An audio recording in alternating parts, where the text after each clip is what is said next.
We are going to record from now on. I hope everyone is fine with that. From the Institute about Migration by the Pontificia University, I welcome you very warmly to the seminar. Everyone who is here from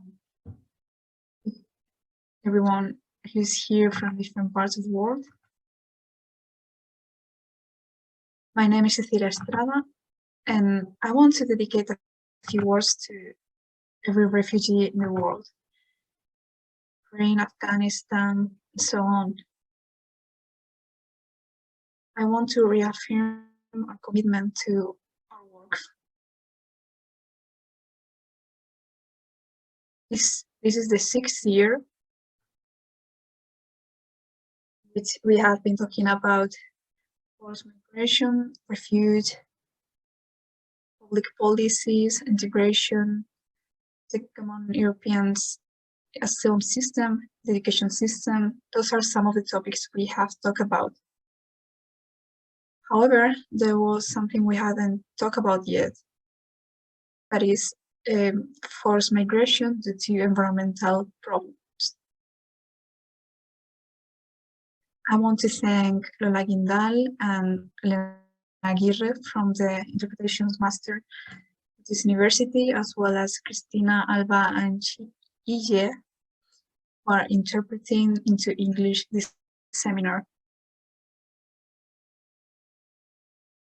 And they're doing this part of their internship, and thank you very much for being with us. Well, forced migrations due to environmental issues are very much related to climate change.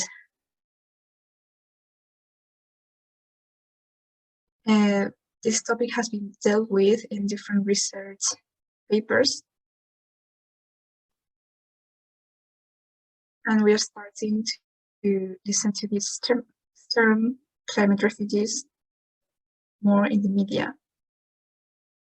This is a global issue that we can start to deal with, implementing policies from the both private, public, and civil spheres. A lot of questions came up while we were preparing for this seminar. What are the options to give refuge to someone who is fleeing from environmental disaster? How can we change the legal concept of refugee, and particularly climate refugee, to grant them protection? And what are the different initiatives that have come up in the human rights sphere? To deal with all of these questions, we have experts today, and the moderator is going to be Joan Molinero, a researcher from the Migrations Institute.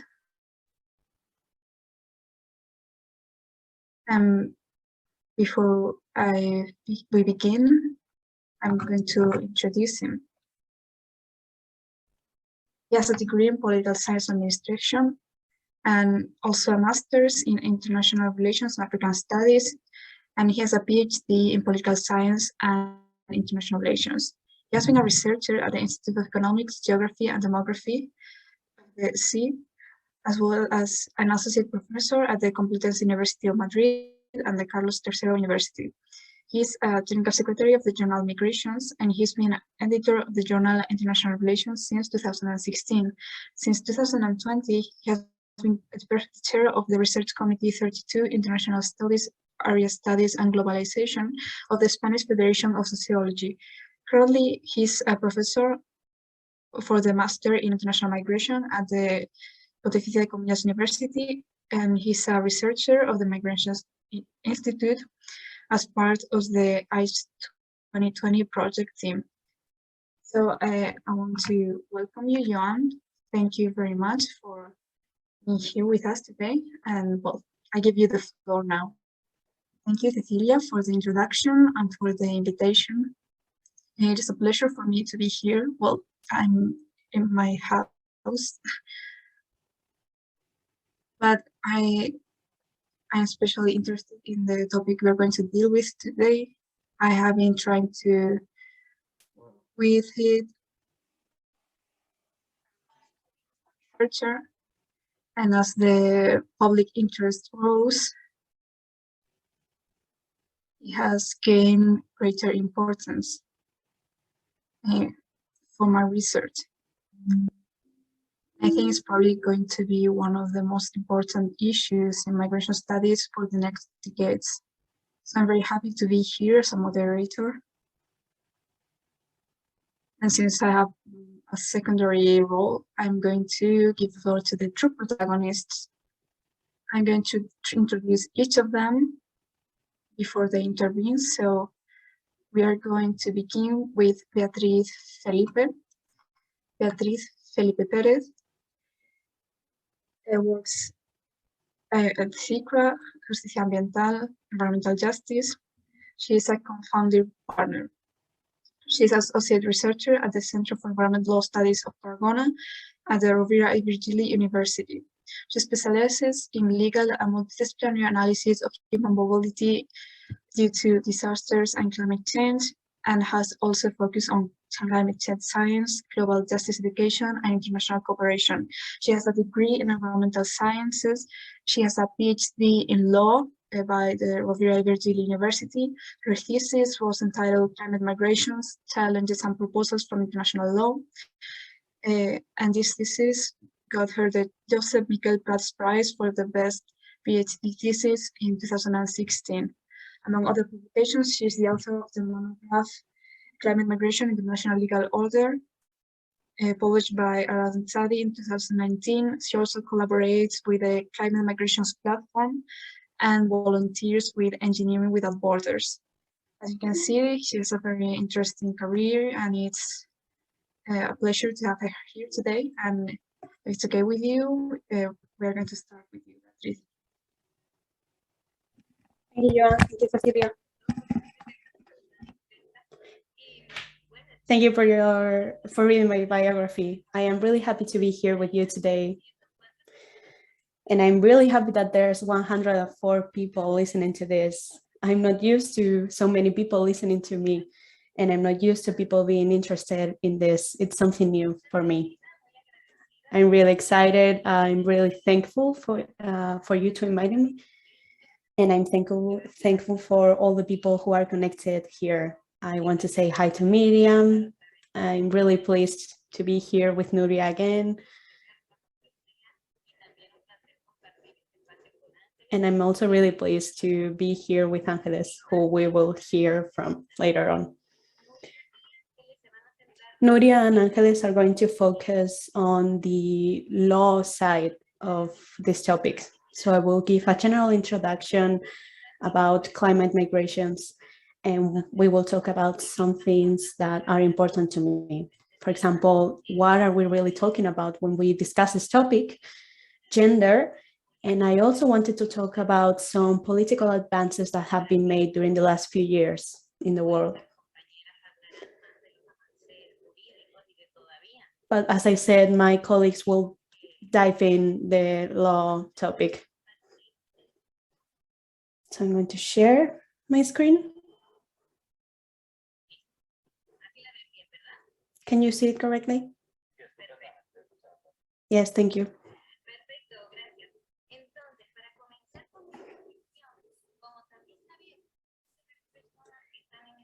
To start my presentation, since I knew that many people who are attending this seminar have studied these migration movements, I wanted to see the situation that we're in.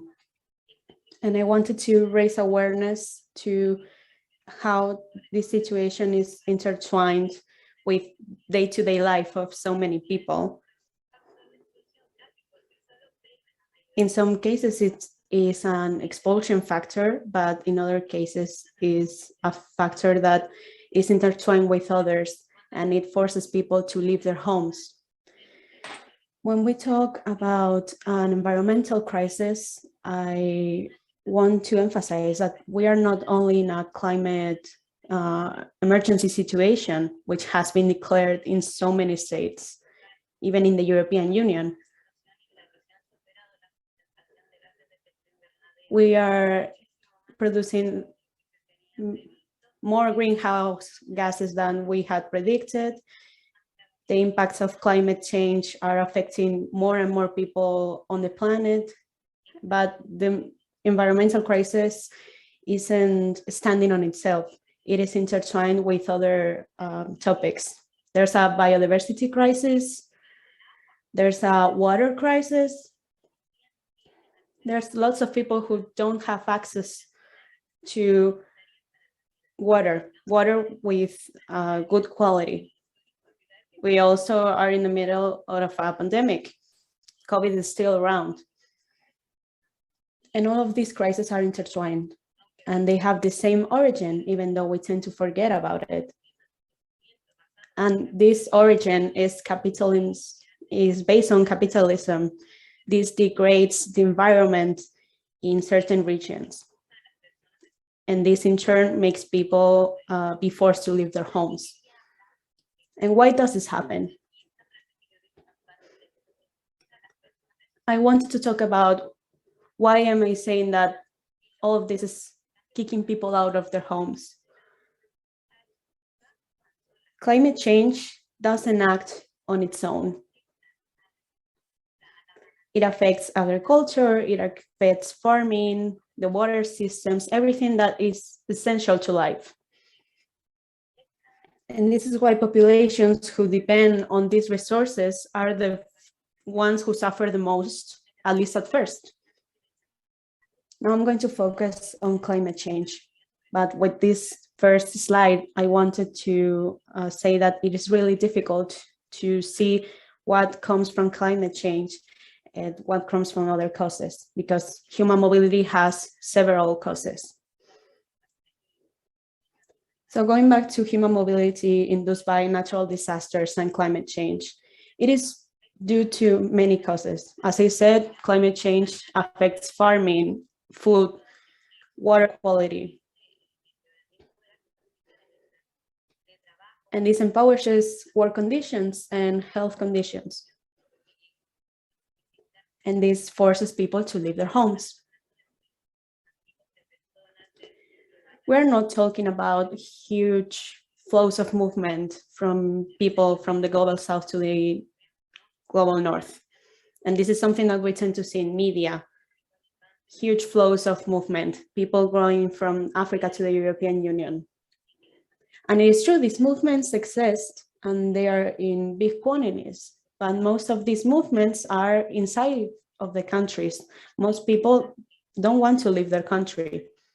For example, when there's a flooding, people tend to live as close as possible to where they were living, so they can go back to their place of origin.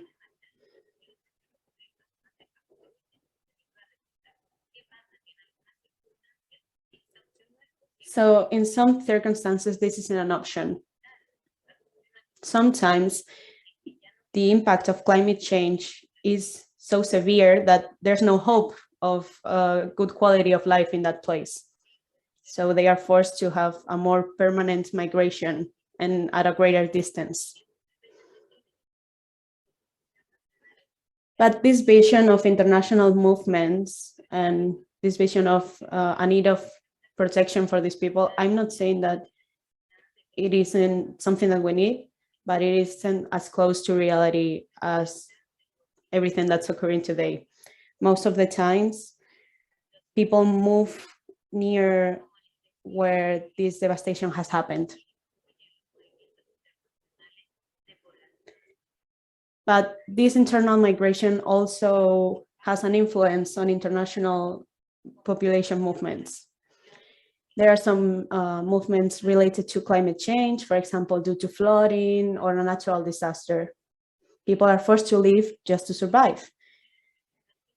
And then there's some other kinds in which it is more difficult to identify why climate change is responsible, which is on slow set causes. For example, the rise of sea levels.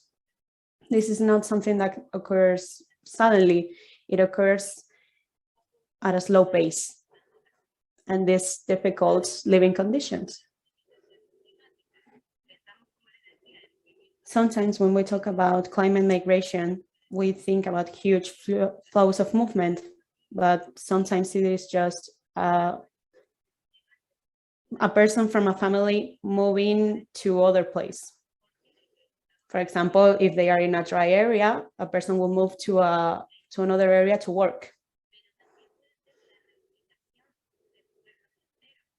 And it can also be entire towns moving to another area. There are infinite forms of climate migration, and I want to make this clear.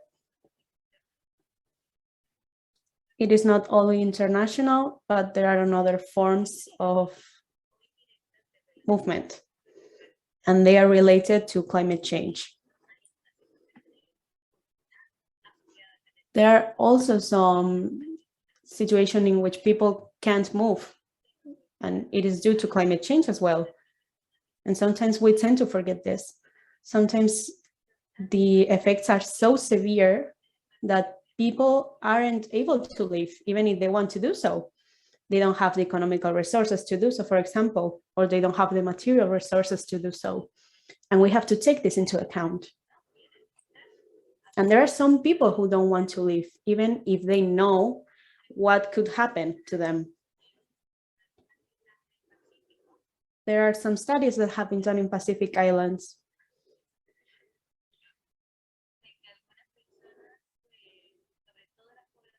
And here it's been seen that senior citizens usually don't want to live, even if they know that environmental conditions are going to worsen.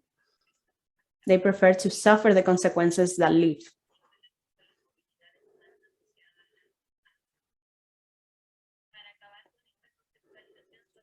To finish what I was saying, I wanted to raise awareness to other things.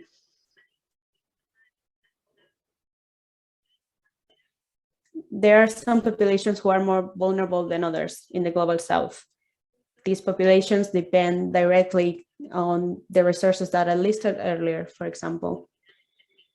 But clearly, the people who are responsible of this crisis are in other countries. And this is essential to understand why the countries of the global north must, at least in my point of view, must support, develop, and aid the policies of protection of these people.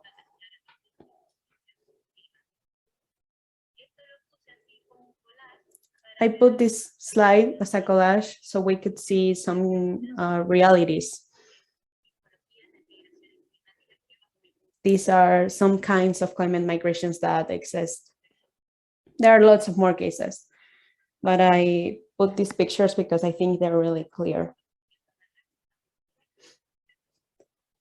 One case that is very clear, it's something that's happening in Alaska, where so many towns are trying to set their town in other places. And this is because they lived in areas where permafrost used to be frozen around the islands, and now this ice is melting. So these communities are falling and they are having to leave their homes. And this is very complicated. You have to think that relocating a population is something that is really difficult to do. There's also a community in Chile, which depended from water, and now they are able to survive because they're bringing water on trucks. But people who lived on raising grapes had to leave. I think 75% of population has left the area because of this. One of these pictures is also in Bangladesh because of a tornado. And this is something really well known.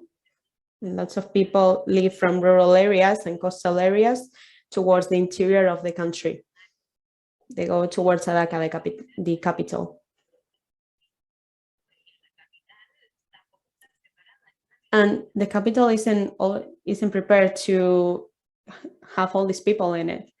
So most of the times when these people reach that area, they aren't welcomed.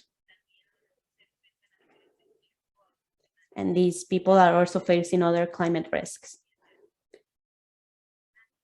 Now, one of the pictures on the left is from Kiribati.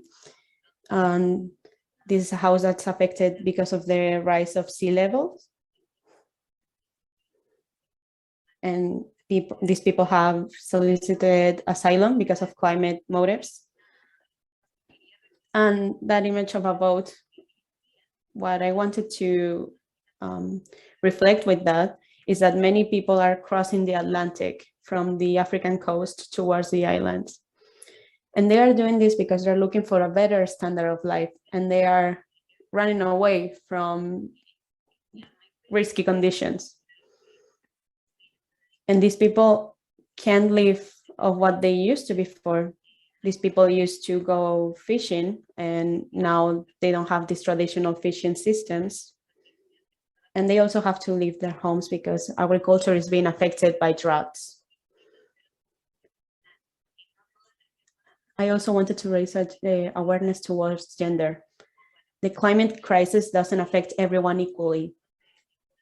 And it also doesn't affect population of movements equally. It shows the unfairness and vulnerability. And due to a patriarchal system, women in general tend to have less resources and are more oppressed when they face these risks.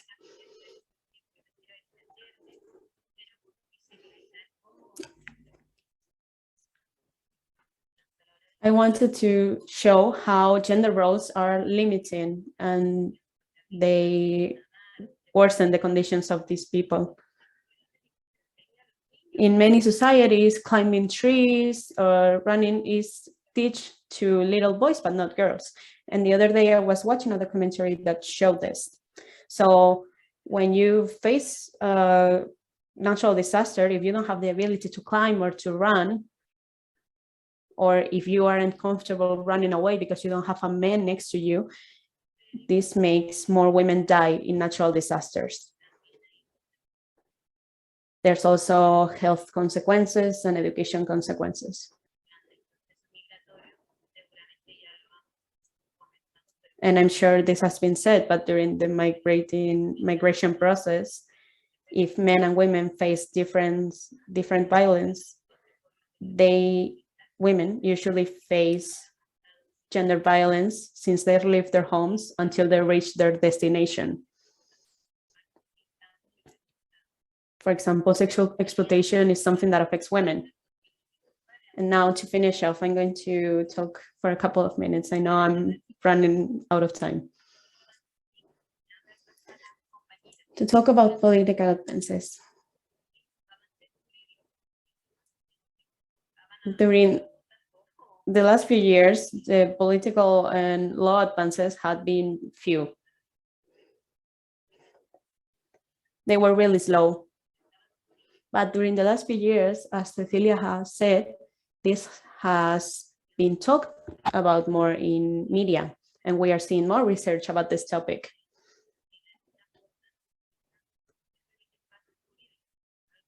And I think we're taking small steps, at least in a law and in a political sense. And I don't want to be too optimistic, but I hope that step by step, we see some political advances.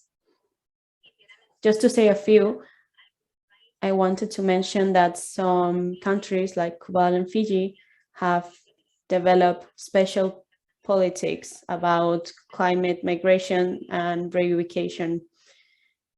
And this should be an example for other countries. Obviously, these are countries who are greatly affected by the climate crisis. They already have displaced persons and migration. Another example that I wanted to give. In some national adaptation plans, adaptation to climate change, they are already taking into account human mobility. And this wasn't the norm before. This has happened in Mexico, Spain, and migrations are already being mentioned in these plans. And this is a step forward.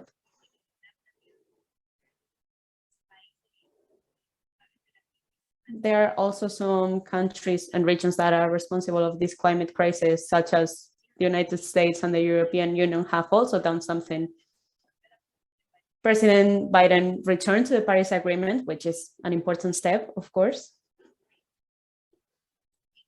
But also in a ministry act, he recommended to create an act about climate migrations. And this is something that never happened in the United States before.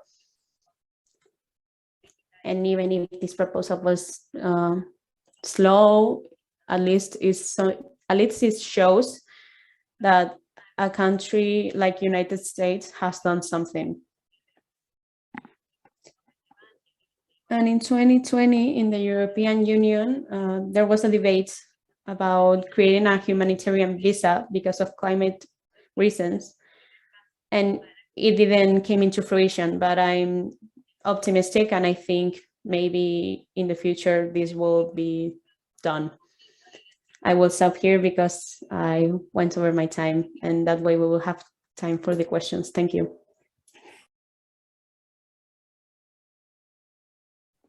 Thank you, Bea, for your presentation. I don't think it has been too complicated, and also allows us all to get the context of what we're going to talk about in this seminar. And you only exceeded for a little bit the time. And now we'll continue with the next speaker, Rita Diaz, from SER of the Spanish Commission on Refugee Aid. And she has more than 15 years of experience in the field of human rights, migration, asylum, and refuge. And she's worked in NGOs, international organizations, and universities in Europe, America, and North Africa. And currently she works as a state coordinator in SEA as in the communications area. Now, if you're going to share screen and start with your speech, thank you. Thank you all. Joan, Madrid, Angel, Cecilia, and everyone who's listening this afternoon who are interested in this topic. So before we started the session, we're talking about how we have to visibilize this topic more. So I'd like to start my presentation saying that I have a positive feeling, just like Beatrice. I don't know if it's due to how all those who work in human rights, we have to work from that point of view, because each small step means the world, and each small step allows us to get large things. So my intervention, I'd like to focus on intervention. So Beatrice gave us the landscape of these subjects. What happens to these people when they migrate? And what types of protection they receive, the current situation, what challenges do we face currently regarding protection to those who migrate due to climate. So the challenge we're facing is a lack in international regulations, both in international and all levels. I'm going to talk about all of them, but in the international sphere,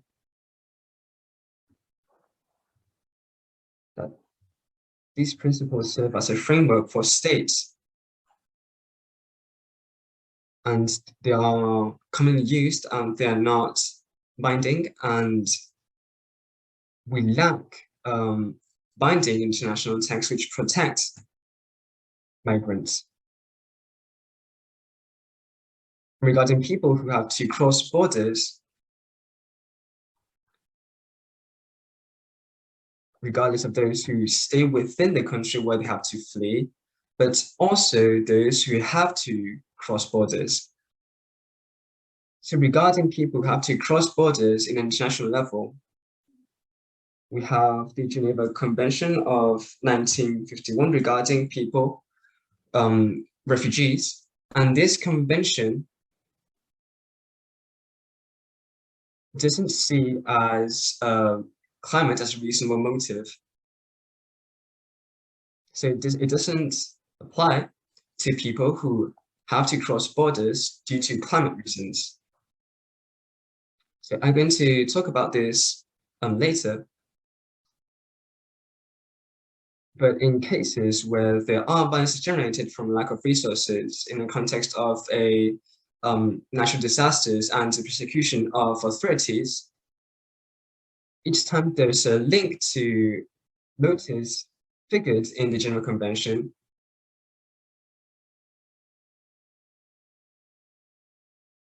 then in these cases, without having broad generalizations, then it can be applied. But then what we can see in a regional level is different. Regionally, we have, which talks about the need to protect those who migrate due to climate reasons. Then we have the Cartagena Declaration about refugees, who doesn't specifically mention, but does include the necessity to protect those who are being followed by, and here we can see that people who flee can receive protection from the Cartagena Declaration. And it gives us hope to see that there's some framework to attain to. On the other hand, in the European regional sphere, we don't see this type of things. Back then, the European Council proposed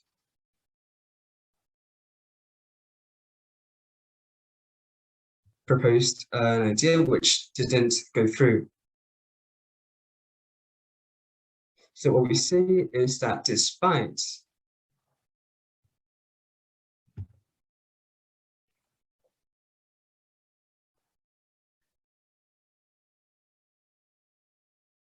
things regarding climate are invisible in the agenda proposed in the 2019 agenda. So now,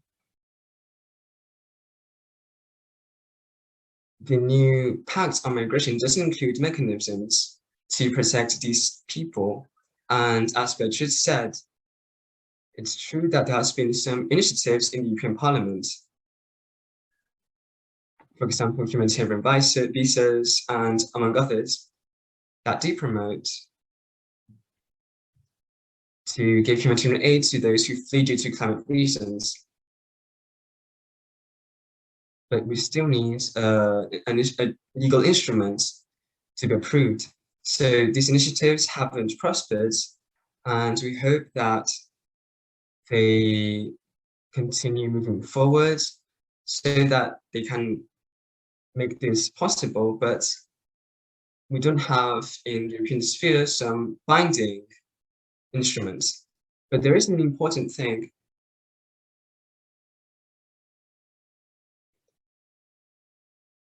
It's the principle of refoulement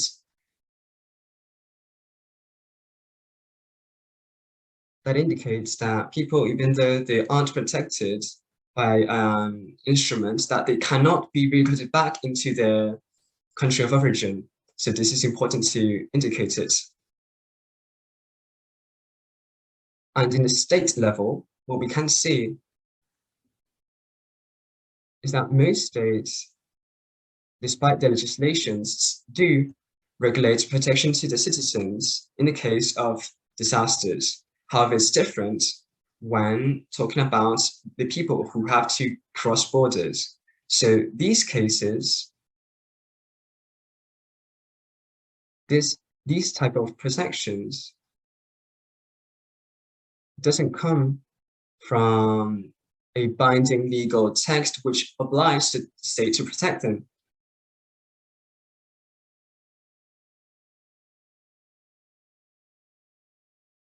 In any case,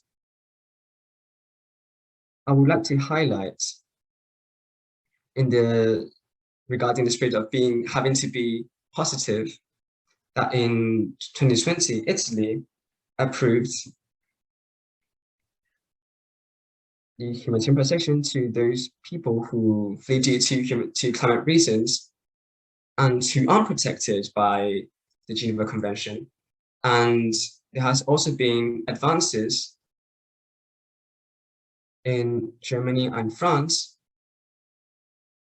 where they talk about the relocating back to the country of origin of people who came there due to climate reasons. And all these conventions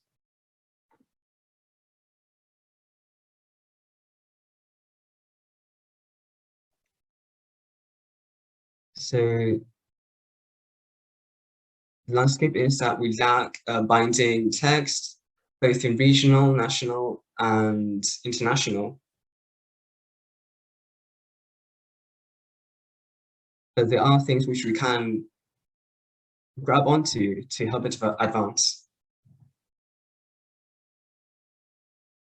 So with all this I've said,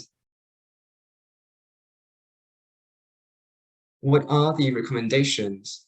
And we have a series of recommendations because we think that there are instruments which can be applied.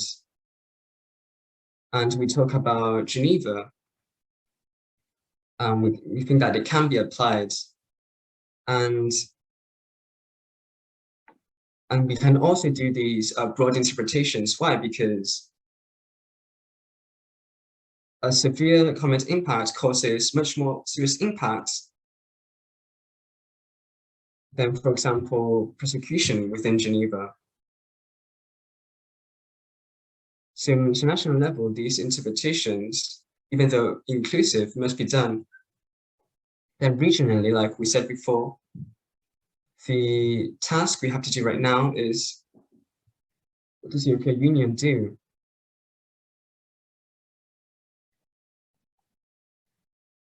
So we have the Compact on Migration and Asylum.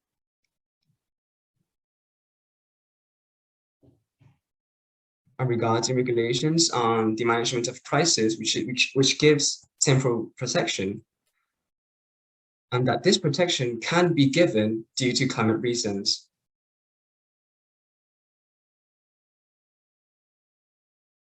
Because it has been already given for people who flee due to other reasons besides climatic reasons. And on a more structural level, there must be mechanisms which protect specifically these people. Because what the Compact says right now only talks about human relations and climate.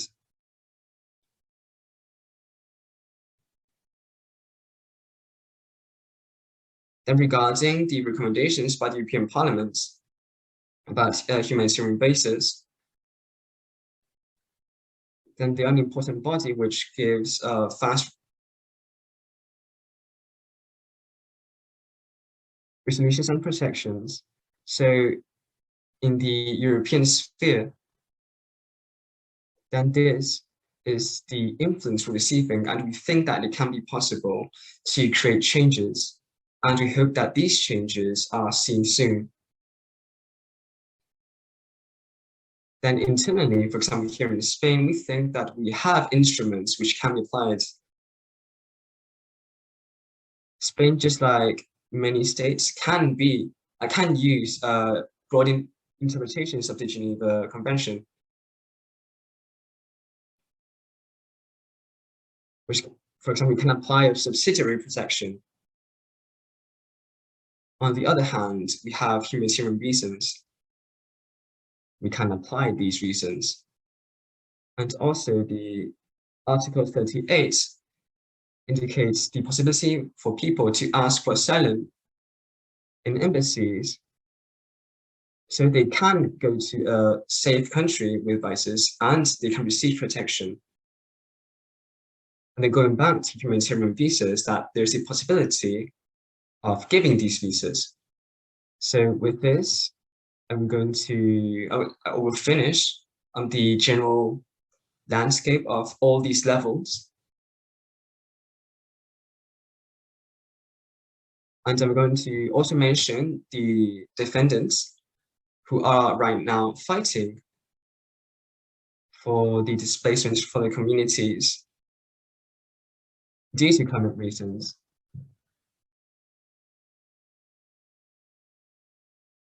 Because I think it's good news what was approved in October to create a binding mechanism to protect defenders, environmental defenders. And I think they also talked about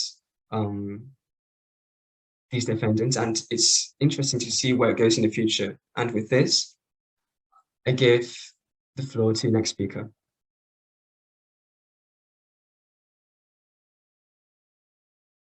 Thank you, Nuria, for your presentation. It was very interesting, and it allows us to use the legal framework of these very complex issues, which I suspect will protagonize debate later. So let's give the floor to Ángeles Ferreira from the University of Valencia. He's a professor of philosophy of law and politics at the Law Faculty at the University of Valencia. She's a founding member of the University Institute of Human Rights at the same university, and currently she's the president of the Forum for the Social Integration of Immigrants, part of the Ministry of Inclusion, Social Security and Migration. Her research covers issues related to human rights and legal political philosophy from a Spanish point of view and comparative law. She's the author of several books and articles in scientific journals. One of her most recent works is the monograph Derecho y Culturas, the challenges to diversity in both public and private spaces. She has participated in more than 30 international, European, national, and regional research projects on these subjects, and she is the chair of the Research Development and Innovation Project on Racism and Discrimination from the Mercury Research Group of the University of Valencia.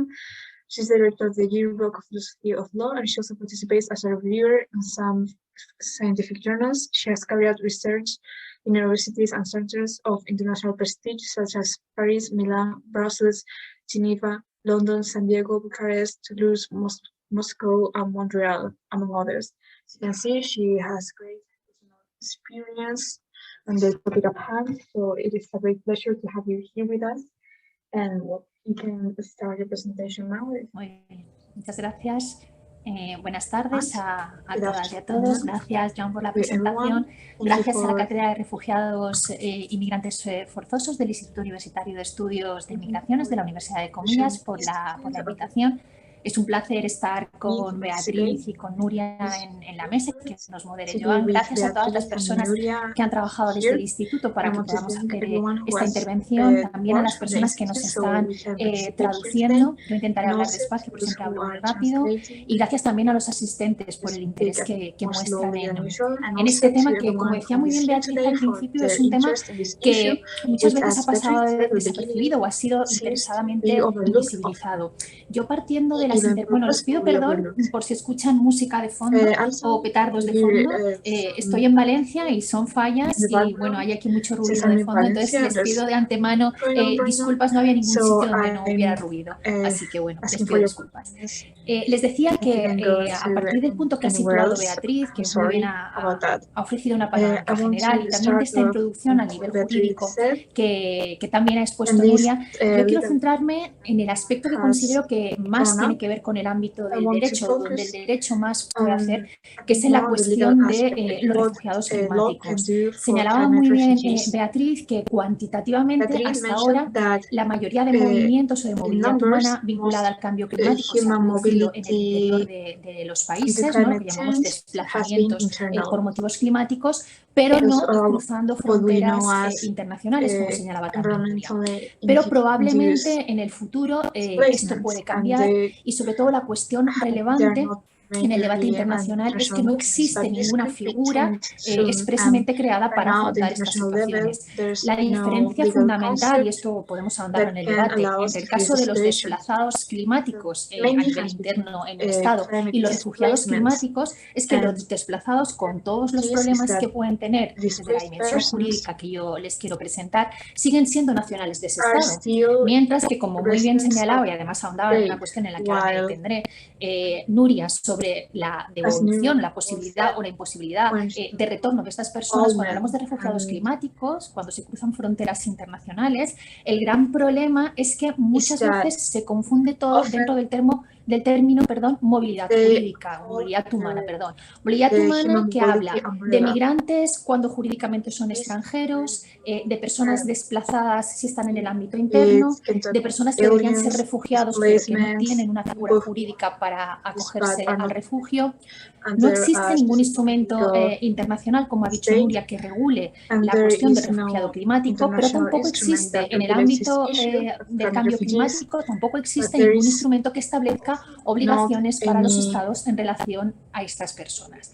Por eso yo creo que es importante tomar en cuenta la necesidad de articular una figura de desplazado climático, por supuesto, que yo creo que esta ya está mucho más en marcha, y especialmente la de refugiado climático. Es decir, ¿qué pasa con estas personas que tienen que cruzar fronteras internacionales y que no tienen la posibilidad de poder volver a sus estados de origen? Para entender y articular en toda su dimensión esta idea de refugiado climático, creo que es muy importante tomar en consideración la movilidad entendida desde lo que ACNUR denomina la dinámica de nexos. Es decir, no pensar que la movilidad humana se va a producir única y exclusivamente por una causa, sino que muchas veces estas movilidades que se visibilizan, sobre todo por cuestiones vinculadas al cambio climático, a la sequía, llevan aparejadas también situaciones de conflicto, de orden público, en algunos casos persecuciones, etc. Es decir, es un entramado bastante más complicado que aunar en una única cuestión.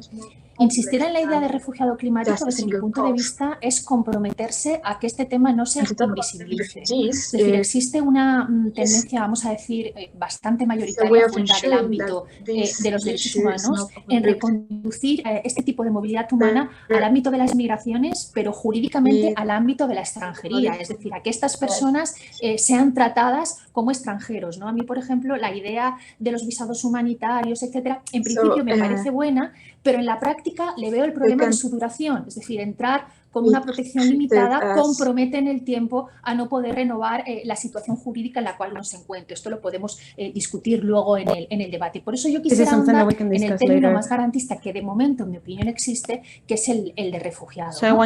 Para visibilizar esa situación. Diversas organizaciones internacionales han mostrado abiertamente, vamos a decir, su rechazo o sus dudas acerca de establecer este concepto desde una dimensión, como les digo, jurídica, no desde una dimensión sociológica o antropológica, sino jurídica. Yo creo que la que más ha atacado con diferencia este concepto es la Organización Internacional para las Migraciones, que en distintos informes ha ido señalando argumentos en contra de que se utilice el término refugiado medioambiental o refugiado climático. En síntesis, yo creo que hay tres argumentos que son, en mi opinión, rebatibles y que quisiera un poco exponer. El primero lo ha señalado muy bien Nuria: no podemos considerar a estas personas como refugiados porque el marco jurídico que constituye la categoría de refugio, que es la Convención de Ginebra del 51 y su protocolo de Nueva York del 67, y ahí no se habla de cambio climático. Claro, muy bien, lo ha dicho muy bien, eso si hacemos una interpretación literal, que es la que propone la Organización Internacional de Migraciones, dijo esto y no quiso decir nada más. Si hiciéramos una interpretación extensiva, amplia, incluyente, podríamos considerar que hay motivo de persecución también por el cambio climático. La segunda cuestión la ha señalado Beatriz: no tiene sentido dice la Organización Internacional de Migraciones hablar de refugiado climático cuando cuantitativamente los datos avalan que la mayor movilidad most of this mobility in regards to climate change que esto sea así no significa que tenga que seguir siendo así en el futuro, y sobre todo no significa que estas personas, aunque cuantitativamente sean menores menor es el número, estén desprotegidas en el ámbito internacional. Y el tercer argumento que expone la Organización Internacional de Migraciones, yo creo que es el argumento, realmente el caballo de batalla en la cuestión de los refugiados climáticos desde la dimensión normativa. Y es la inquietud que tienen todos los estados, sin excepción, de ensanchar o de ampliar el concepto de refugiado, porque eso supone tener que asumir una serie de obligaciones a nivel internacional que ya con la Convención de Ginebra todos los estados, todos, sistemáticamente, en mayor o menor medida, están incumpliendo y que piensan que como se incluyan más motivos, más difícil va a ser garantizar esta situación de refugio en el ámbito internacional. Yo no soy partidaria de una modificación de la Convención de Ginebra porque creo que en este momento de grave retroceso de derechos humanos, cualquier apertura de un instrumento garantista, lo siento, en este sentido sería un poco pesimista respecto a las ponentes anteriores, pero pienso que cualquier instrumento será para retrotraerlo, es decir, será para reducir las garantías que tenemos. Y creo que es innecesario, y yo voy a intentar demostrar en mi exposición, que la Convención de Ginebra, tal como está articulada y con los instrumentos que ya tenemos a nivel internacional en el ámbito del estándar internacional de derechos humanos, puede ofrecer una figura de refugio por razones climáticas. Y en ese sentido, ¿qué argumentos podríamos exponer para avalar esta postura?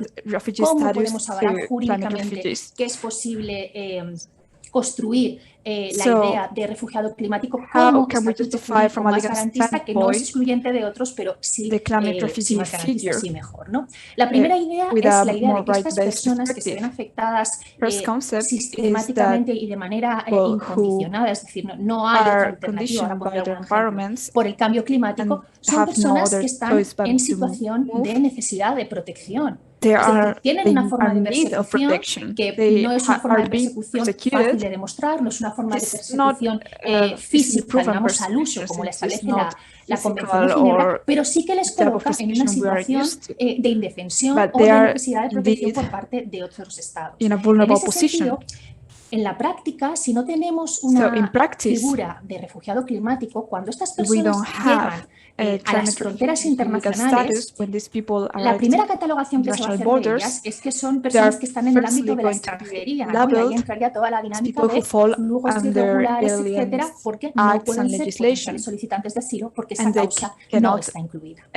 Ahí en frontera actúa, y yo creo que Nuria lo ha explicado muy bien, actúa una variable que es fundamental.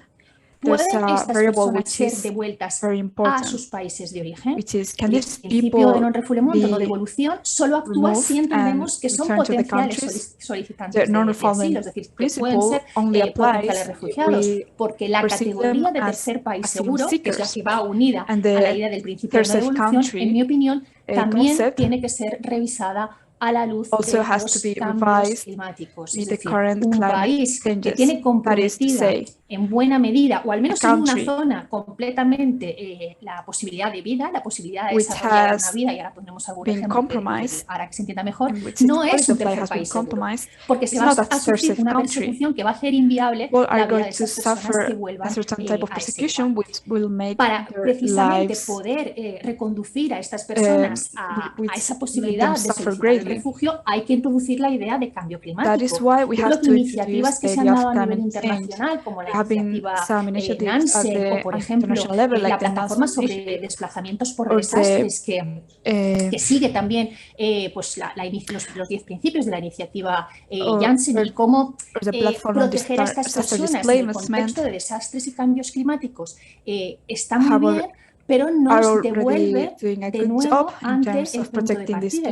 Es decir, los estados no tienen una obligación respecto a la situación en la cual se encuentran estas personas, y es verdad que se puede apelar a principios de cooperación, de solidaridad internacional, de respuestas ante determinados casos puntuales, muy graves, etcétera, pero que en ningún caso puede asumirse un compromiso o una obligación jurídica, porque, como ha demostrado el seguimiento de la estrategia Nansen, ¿no? La estrategia 2019-2022 que acaba ahora, los estados son reacios a comprometerse y a states tener, are a reticent asumir to responsabilidad compromise, en estos casos. No es como que como commit, no son responsables, no tienen que responder and to ante assume estos the casos. responsibility. Yo creo que sí que hay una posibilidad de articular a nivel jurídico I el believe reconocimiento personally that there is a de la figura de possibility refugiado por to migración acknowledge this climática concept forzada, ¿no? Por los with cambios current climáticos, legislation si tomamos un poco los puntos de partida que if nos han we dado Naciones Unidas, un caso que ya se ha mencionado y que ahora me detendré un follow poquito, upon the que United es el Nations caso initiative. Ioane Teitiota, ¿no? Este caso We que es have talked about conocidísimo, the ¿no? No lo voy a Etiota contar, pero se conoce mucho, case. pero I'm not que going tiene que ver to con la República explain de it now because Etiota it's de very well known, Kiribati, que nos la but mostraba it's Beatriz related al to the principio, con lo Kiribati cual podemos Republic, which imaginar Beatriz talked gráficamente. about before. Este caso yo creo que it's in our jurídicamente minds. es muy interesante And porque this is a en sí, very que si a interesting esta case persona from se a le legal rechaza standpoint. el asilo cuando Because, solicita el asilo this a Nueva person Zelanda, simplemente porque Nueva Zelanda responde como puede responder cualquier otro Estado. was No not tiene granted cabida asylum dentro de la status protección de la Convención de because Ginebra, ¿no? Y ahí el señor New Zealand argued that Teitiota pues the inicia Geneva una serie Convention did not de contemplate periplo this jurídico issue. que nos lleva al So final hasta Teitiota started el this Comité de legal Derechos Humanos process, sobre which algunas ended cuestiones up bringing que sí him que me to gustaría the detenerme porque Human creo que Rights son Committee. interesantes para And entender some cómo issues were podemos brought up, articular which esta I think figura de are very refugiado interesting, climático. Porque en which el caso really give a en starting point concreto, en el for caso the climate concreto refugee de status. esta república, de la República de In the Kiribati, specific case lo of que the viene a Kiribati decir el Republic, Comité de Derechos Humanos what the es Human que Rights las Committee autoridades said is that neozelandesas habían the actuado authorities diligentemente, es decir, cumplieron con todos los estándares fulfilled their en standards relación a, digamos, a las exigencias que tenían de acuerdo con su and their compromiso con la obligations Convención de Ginebra. Pero, y esto es lo as importante de established in este the caso, y Geneva es por lo que lo Convention. traigo a colación, However, en mi opinión, es la in primera my vez opinion, this en is la que the se first reconoce time que in which existe, y así lo pone expresamente el dictamen, y yo creo que por eso es pionero y que hay que tenerlo en cuenta, existe una conexión directa entre el cambio acknowledged there climático was y la necesidad de protección internacional, que es lo que nos lleva al a argumento de no connection devolución between y al human hecho de que estas mobility personas son and perseguidas. Y climate además hay change, dos which votos bring us back to particulares, normal casi más refoulement interesantes and que el persecution. dictamen, donde efectivamente avalan que And sí there que hay was una vulneración del artículo 6 del very Pacto specific Internacional de Derechos Civiles y opinions Políticos, es which decir, said del that there was indeed a compromiso vulneration del of the derecho a la Article vida. Es decir, 6 estar en situaciones climáticas que hacen imposible of el desarrollo del the derecho a la vida human political compromete el right, artículo human 6 and del Pacto political Internacional de rights Derechos Civiles y Políticos. ¿Y por qué esto es tan interesante? Porque la conjunción de este covenant, instrumento, que sí que es vinculante, which muy is bien very decía antes interesting Nuria, es because que no this tenemos document instrumentos vinculantes is indeed específicos que binding. recojan esta figura, pero sí tenemos instrumentos con los cuales la podemos conectar. Y este es mi punto de partida. So we have these Vamos a la broader Convención de Ginebra instruments para which reconocer can que hay be necesidad de linked to the protección climate internacional refugee issues. y vamos al Pacto We can Internacional de Derechos Civiles look y at the Políticos general para decir que conventions el to derecho see que that aquí there's se necessity compromete for es protection, el derecho and we a la can vida. see that the Y ahí International Covenant on los Civil and argumentos Political del dictamen Rights son guarantees the right argumentos to en mi life. opinión de peso que son trasladables a So cualquier otro caso. La obligación del the Estado de arguments that were examinar made in la this solicitud, es decision decir, de ver si are very realmente la interesting. vida es viable en esa zona. Por ejemplo, The en este state caso, really la has to Relatora Especial de examine Naciones whether Unidas había evidenciado que el tipo de política que se había life can be practicado en la carried zona de out donde procedía in the country of el origin. demandante hacía inviable continuar con su modo de vida.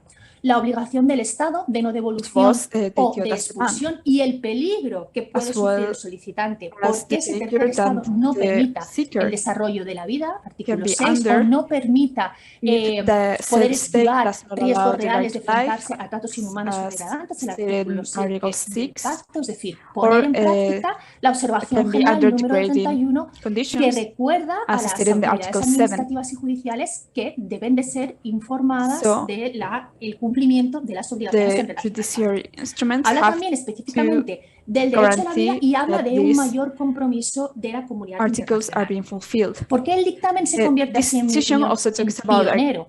Porque greater abre need for esta commitment by idea the de international que la community. protección internacional This is no why necesariamente está unida it's such an solo interesting decision. a persecuciones, vamos a decir, para que se entienda, So we físicas, can ¿no? see that Persecuciones vinculadas the a la refugee raza o al status origen is not only nacional, linked to etcétera, o a persecution due opiniones, to sino que puede estar también political condicionada opinions por la or situación ethnicity física en la and so cual se on, encuentran but also las due to the personas, es decir, que physical puede estar condition in which condicionada people live. por, digamos, la dejadez en That is to relación say, al cuidado y a la for obligación que example, tienen los the estados de garantizar, non-fulfillment of the obligation by the vamos a decir, de states garantizar to un entorno guarantee a safe, adecuado para poder adequate desarrollar environment for el people derecho a la vida que establece el to artículo 6.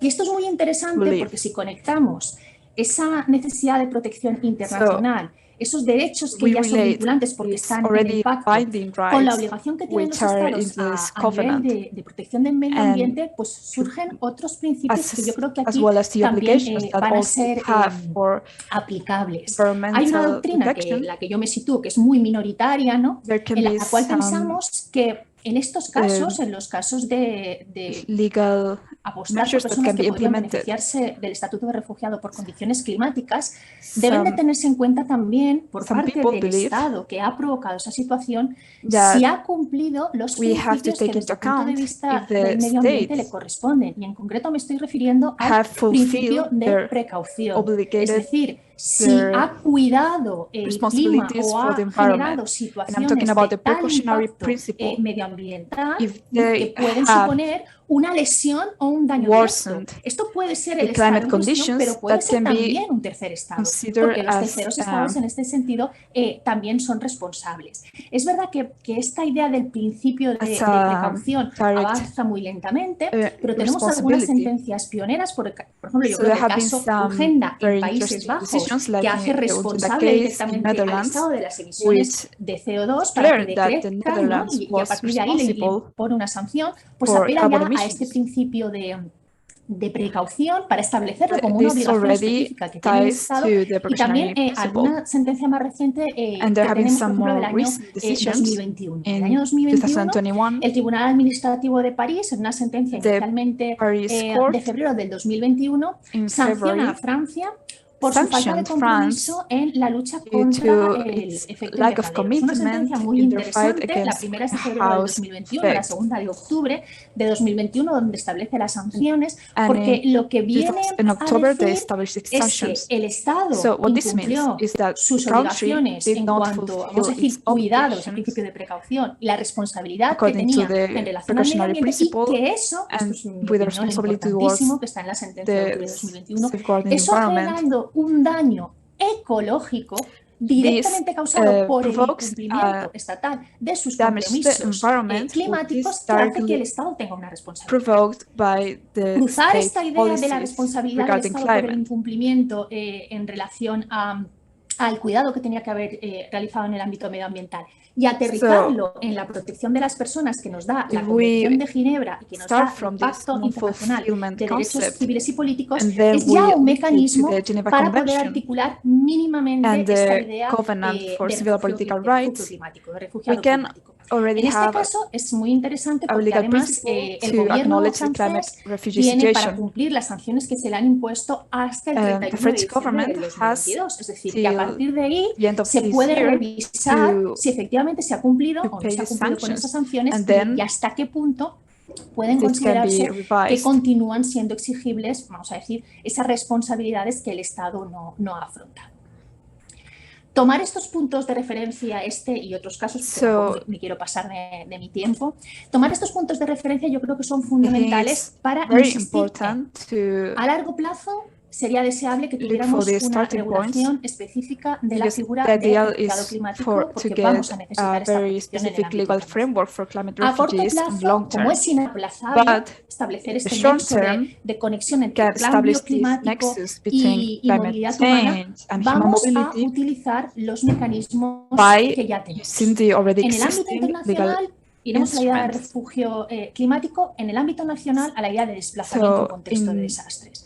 Ahí las situaciones de reubicación, etcétera, en mi opinión, y esto lo podemos discutir, en mi opinión, son poco transparentes. Son poco transparentes, muchas veces no toman en cuenta la voluntad de las comunidades afectadas, son procesos, repito, en mi opinión, que podemos discutir, poco participativos por parte de las comunidades implicadas, y yo creo que en ese sentido, en lo que se refiere a desplazamiento en el contexto de desastres en el ámbito interno, en el ámbito nacional, yo creo que habría que trabajar más de cara a esclarecer o a concretar directrices y criterios más específicos que corrijan, vamos a decir, estas perversiones actuales que tenemos, sobre todo, yo creo, la participación activa de las comunidades afectadas. En el segundo ámbito, que sería el ámbito del concepto de refugiado, yo apostaría por no modificar la Convención de Ginebra del 51, sino ir a una lectura, o sea, insistir en una lectura extensiva y incluyente de la misma. ¿Cómo? take on Pues yo creo an que exactamente extensive igual como se ha legal aplicado, por ejemplo, en interpretation situaciones vinculadas al género, que to ponía de relieve muy bien Beatriz en el ámbito like it has been done del before medio ambiente, in ¿no? En gender el caso del violence asilo, muchas cases. veces, por ejemplo,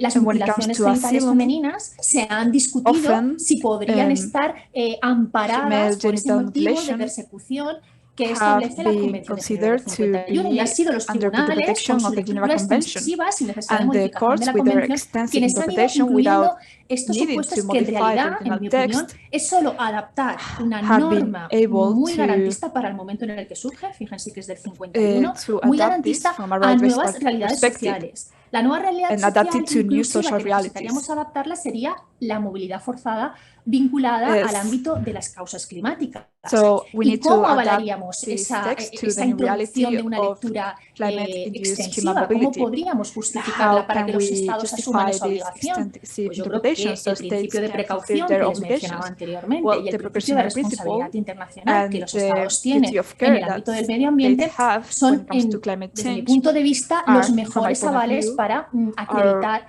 esas nuevas exigencias our best derivadas del options to cambio medioambiental. to Es impose verdad these que en muchas obligations. ocasiones va a ser muy It difícil, is true muy that difícil some establecer la instances relación it can be causa-efecto, very ¿no? hard to Que establish efectivamente se ha this producido cause and por effect esa responsabilidad relationship por parte del Estado. between Pero es que ahí climate lo que hay que conditions and cruzar human o lo que hay que mobility. tener en cuenta es que cuando That's hablamos de why we have to protección take de into account that refugiados, when cuando we are estamos hablando talking de about derecho de refugee asilo, protection en realidad and estamos the hablando right de to un asylum, subconjunto de normas de we are derechos talking humanos. about Es decir, a la Convención de very Ginebra specific no type hay of que human rights leerla desde mi legislation. punto de vista We do not de manera have aislada, no hay que to leerla read como un the Geneva instrumento Convention as an únicamente isolated pensado solo para la instrument protección del asilo y el refugio, sino which que hay que leerla como only un deals with instrumento asylum dentro del and estándar refuge, mínimo internacional but de rather derechos humanos. it's an Y ahí instrument of el Pacto minimum Internacional de standard Derechos of Civiles human y rights. Políticos, como ha dicho muy bien And that's el also where Comité de the Derechos International Humanos, ya nos Covenant on Civil avala and Political para poder Rights acreditar el plays derecho a la vida y su an protección important desde la role, figura de refugiado climático. Creo que me he extendido which un establishes the poco, right to así que el life resto que me and queda it no can lo be voy a applied to contar, climate refugees. pero I básicamente think estas I've serían gone las a ideas bit over que quería transmitir. established Muchísimas time, gracias. so I'm going to stop here, but this is what I wanted to communicate. So thank you for your intervention. I think we have established the basis for debate, and I think we could talk and debate for 5 or 6 hours with all the topics we've touched upon. So now we're going to start a round of debate for 30 minutes or so and ask a few questions for the speakers, and we can maybe follow the order of interventions. So first Beatriz, then Nuria, then Angeles. So the idea is to be dynamic, so if we'd like to interrupt, then it's fine. And then also ask the assistants and for them to put their questions in the chat, so then we can maybe answer some, because there are too many to answer all of them. And I will give them, well, read them to these speakers. So maybe actually you can start, and I'd like to ask you a question which I think is pretty strong in the topic of climate migrations. And how do you consider these migrants? What are they? Environmental migrants, climate refugees? We talked about displaced, internal displacements too.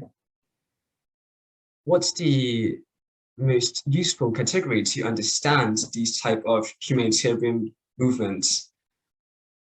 Or are we actually talking about different categories rather? And this comes from a really maybe important part, because the people from the Pacific, like you mentioned, they reject the category of climate refugees. It's something they do not like, and it victimizes them and doesn't represent their reality. So to what degree are we talking about maybe legal categories like Angeles explains in detail?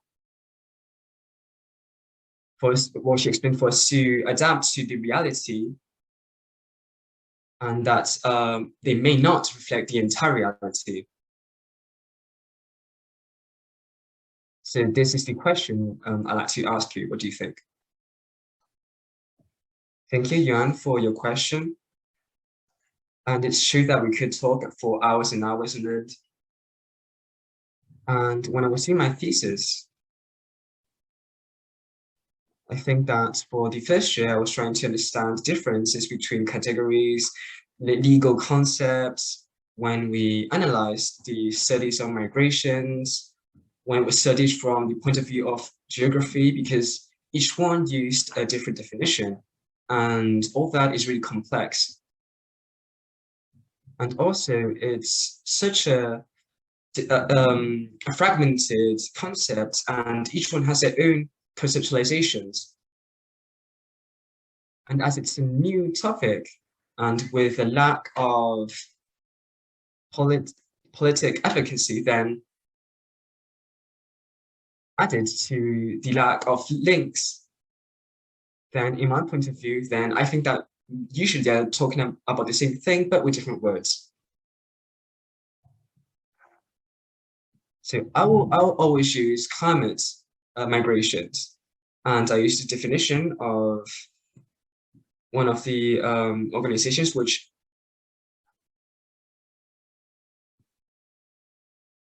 and why do I use this definition? Because I think it's the broadest definition, and it comprises all humanitarian aspects of these type of migrations. And it includes both internal movements, those which are half voluntary, those which are forced, individual and collective migrations. So it's the most broad way to understand the topic. And then the difference between environmental and climate is different to understand the difference between these two. So the way I differentiated climate to environment, then it's different, the type of protection we should get, because usually when a company kicks you out of your indigenous land because they want to build there, that's different compared to when there's a rise maybe in sea level and you have to leave. So for example, when Mr. Diadel had to leave Kiribati, so there are different legal mechanisms. So to keep it simple, I mainly use climate migrations and in a broad way. And we have to understand that it's only one way of mobilizing, but rather infinite ways. So I don't think we should focus on one legal instrument, but rather use many to touch upon many of these realities. So I'll leave it here.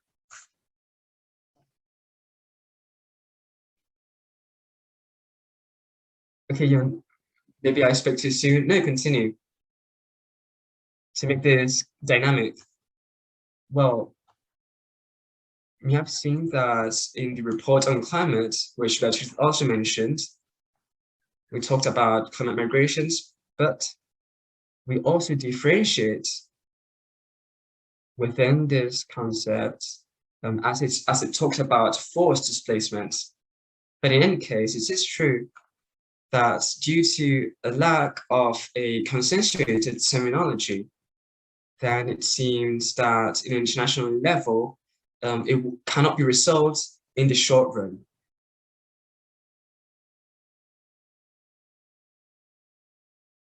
So in the basis, it's an important topic and it must be solved, but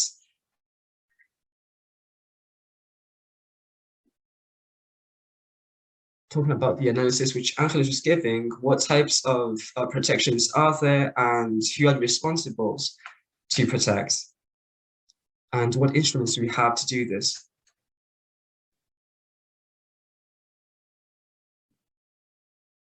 And to also to not get stuck on this topic, which can maybe we can make us lose track.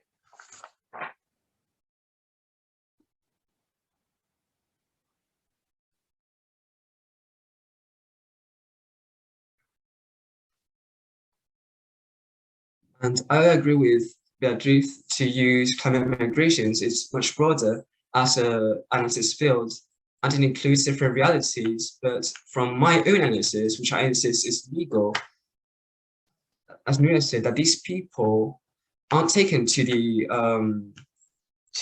field of foreign.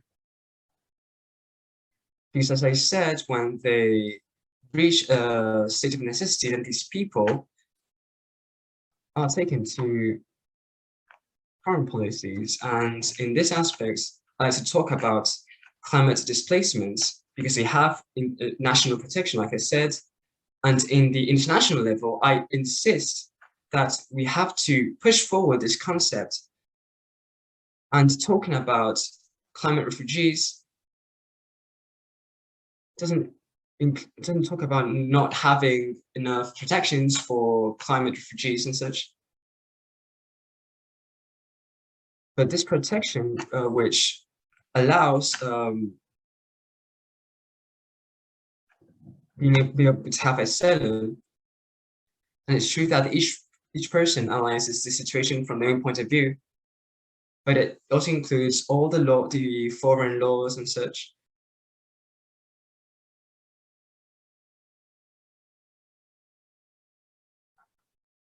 And the thing is that in the legal field, it talks about foreign policies. And my defense, passionate and radical for climate refugees, is precisely for the protection which these people need.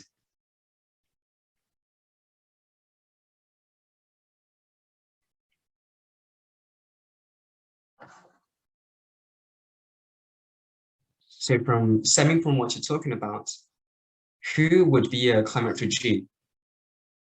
To serve as an example, would it be a person?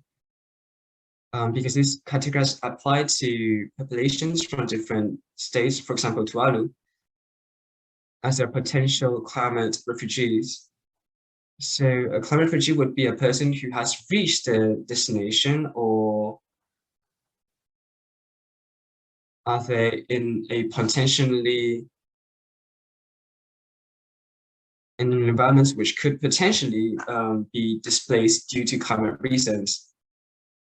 So what do you think, which cases could be considered then that this person is a climate refugee? Because as Beatrice said, environmental refugee who has left their origin due to mining, but also like open field mining are also causes of climate change. So my interest also stems from the, like Angela said, the legal field without the technicities. So if you could explain these ideas.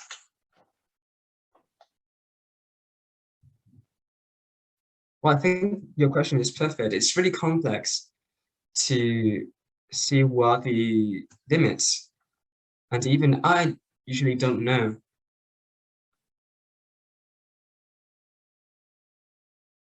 Regarding the topic of humanitarian visas, one of the criticisms it receives is that if a person is trying to flee due to climate reasons, to poverty, or any other reason,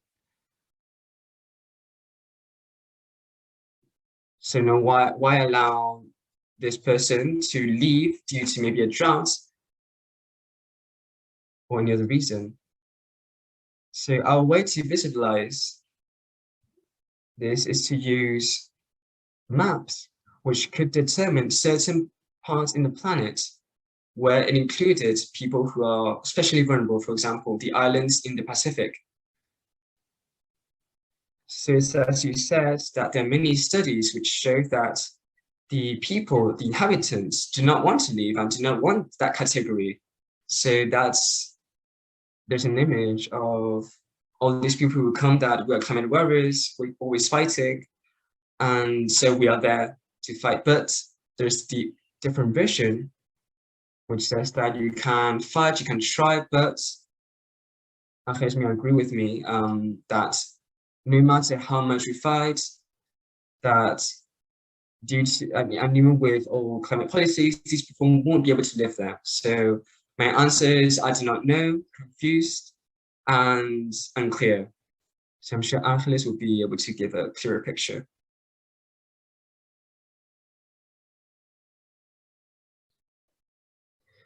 So like Betty said, if they're voluntary or not is it's ambiguous topic.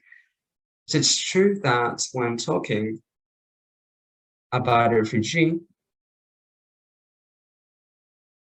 we have to bear in mind that what Angeles was talking about, the severeness of relocating this person back to their country of origin, and the possibility by the state to protect these people. And as we mentioned before, if this is then forced. So I'm sure Angeles has more to say about this. Okay, so the conditions in this case are the conditions stipulated by Geneva Convention. The question induces the idea that there is no climate change. So what I say is that it does exist, and it's always complicated, no matter how clear it may seem. So when a person is trying to flee a war and all the people are trying to flee the war, then it's not generalized, right? It's the idea of refugee and asylum goes from case to case, so that certain states see that their citizens are in a state of persecution.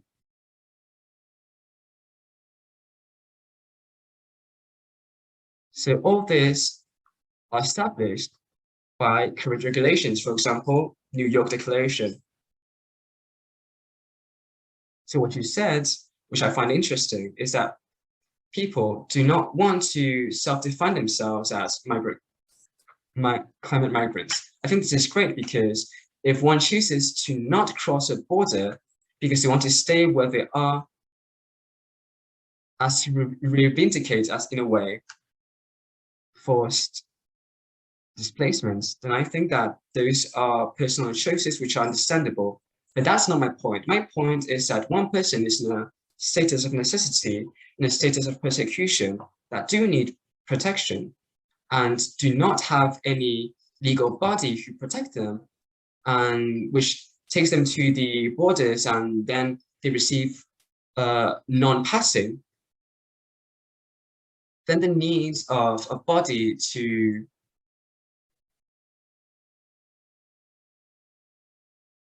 help them is important, because right now there's no foreign policy. And if John asks, so the example of who are climate migrants, for example, New Zealand, they didn't even take into account the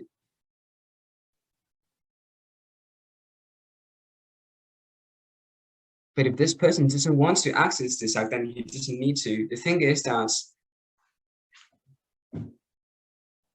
when the person needs some degree of protection, they have it.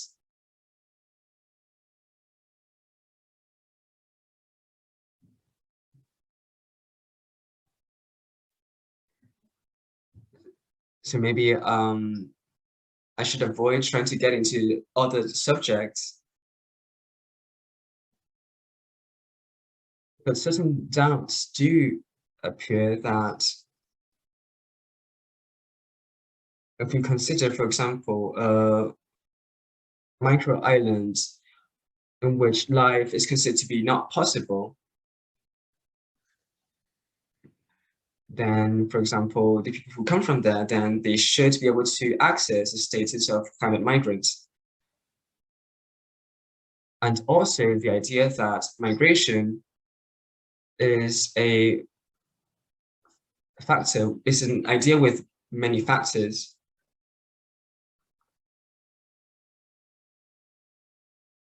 And it can occur not only due to climate reasons, although it usually could be. And climate migrants even reach back to the era of Kropotkin,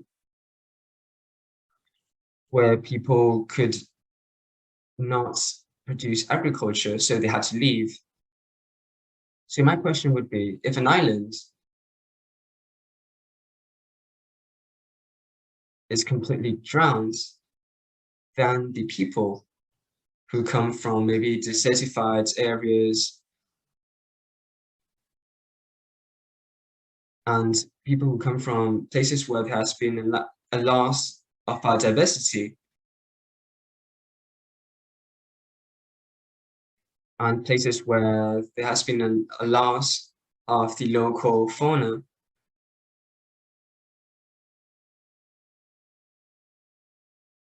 then this makes me think, then wouldn't all types of migration, climate migrations in the end? So for example, people who come from the Sahara, then in the end, the UN panel on climate change shows that that's an area which is usually affected by climate change. So I'm asking if you could maybe give us more insight into this topic, because I think that this is such a broad aspect. How could we specify this? This is something we were saying. There are many motives intertwined. It's hard to know the limit between these topics. This is why I haven't focused on refuge and ways of protection. I agree with Angeles.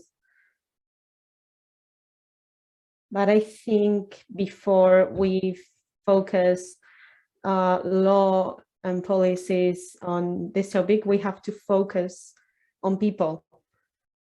And we have to do so focusing on climate and environmental policies, in reducing emissions, in trying to reach our agreements in environmental terms.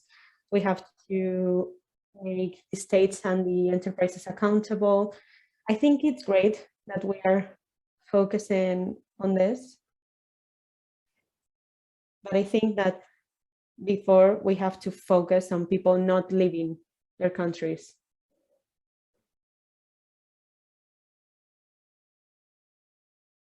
And I think maybe it's prettier and it's most visible to focus on giving these people protection, but we have to see the other parts of the story.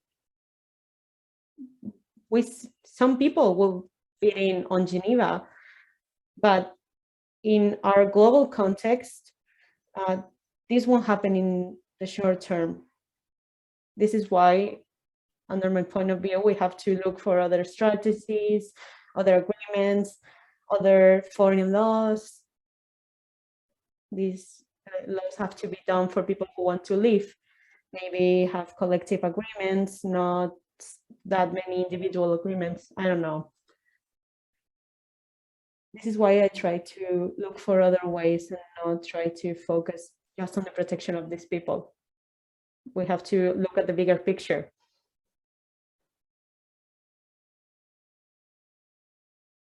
Yeah, this is something I was commenting on my presentation. I think something basic in the terms on the Geneva Convention is persecution.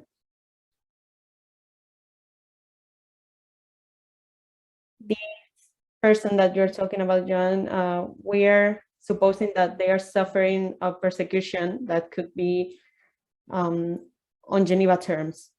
And there are some climate crises that are so severe that, well, crises such as the food crisis or the health crisis that could be considered persecution under the Geneva Convention.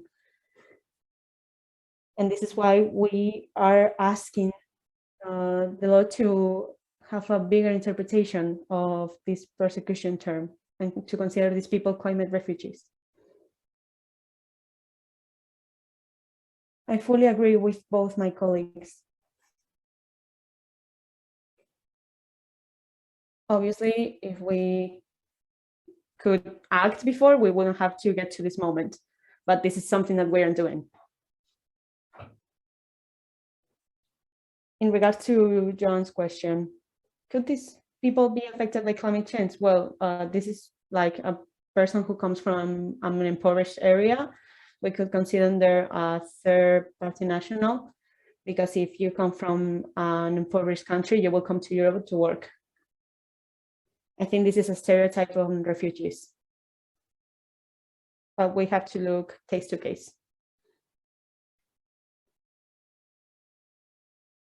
Lots of times the Geneva Convention is criticized because it's been misused. And when we try to broaden the horizons of the Geneva Convention, we kind of get lost. We have to take into account when the Geneva Convention was created. It was in 1951. It was just after war, and it was a different context. So I think the value of the Geneva Convention is that it had lots of guarantees for that time, but obviously it hasn't been renewed.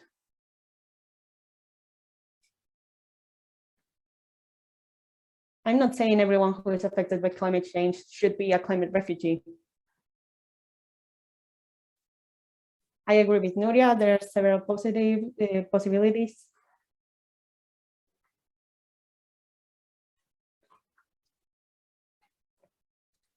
Now, there are some extreme situations, truly persecution situations, and these situations pose at risk for their lives, and there's no law status for that now. They will be granted protection, but it will be temporary, and when that protection finishes, they will get back to their starting point. There's some technical difficulties, so we are unable to interpret this part of the speech. Angeles, we aren't hearing you correctly. I don't know if it's just me.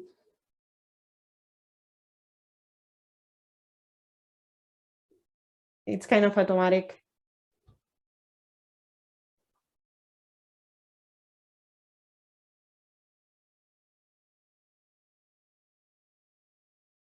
We will try to fix this problem. I think it is impossible to understand you.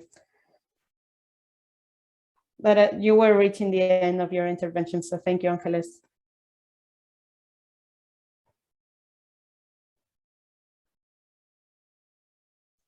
Well, time is running out, but I wanted to, I have two more questions.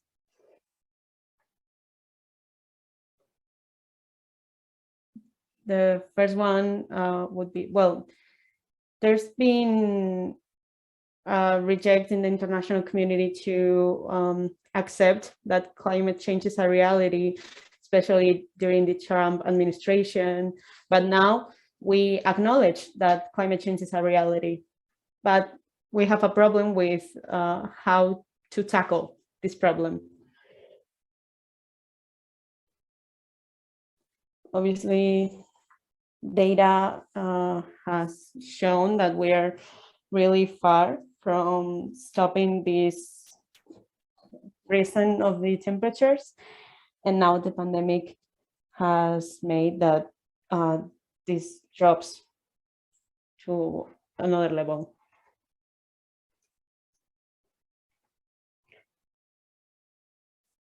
Now, regarding the legal framework in regards to climate change,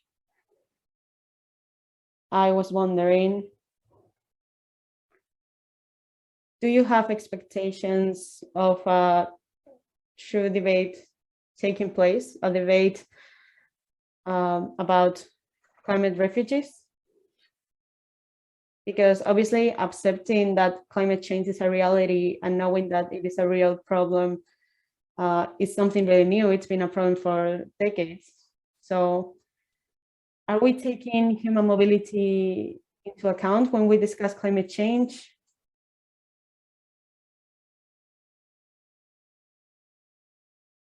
Could human mobility have a bigger impact in these debates? I would like to know, what are your thoughts regarding this?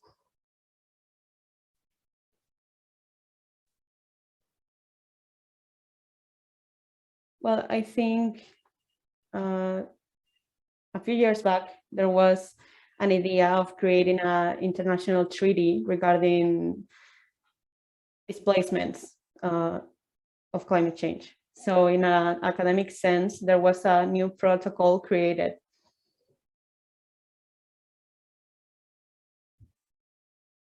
And we wanted that this protocol focused on climate change. And this hasn't been taken into account globally, at least seriously.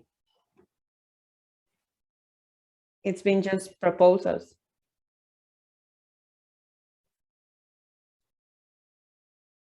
I don't think it's a priority for politicians. I don't think it's a priority in any political system, honestly. But maybe we won't need to reach that level.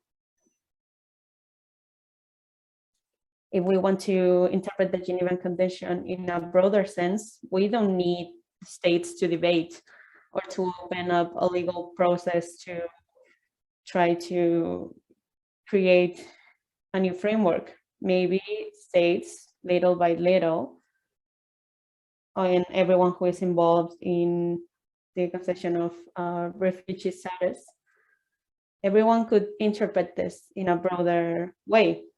So from down to up, it could change. And there are in some places, such as Germany and France, where there's a consensus regarding climate change and non-refoulement, and even COVID.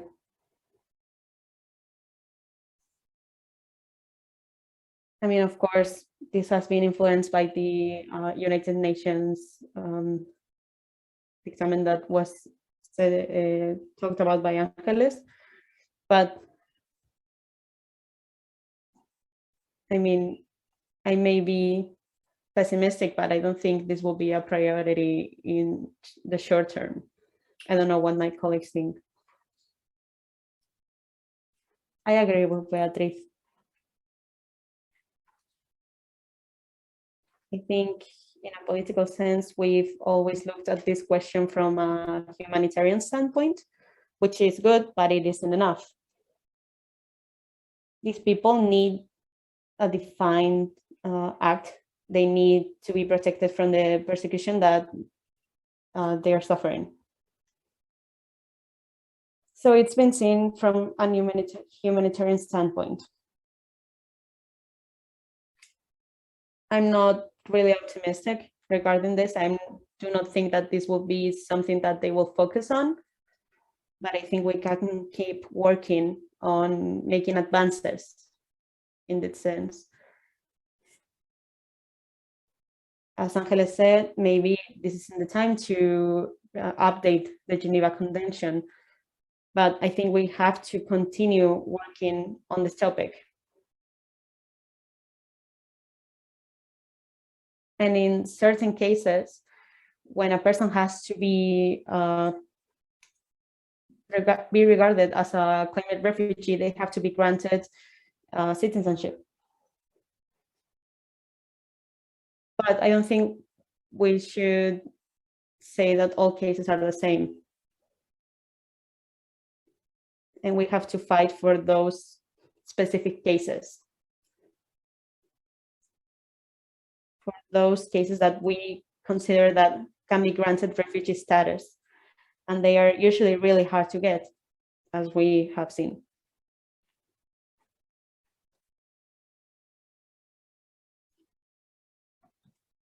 Yeah, I will agree with both my colleagues. I don't think it's a priority.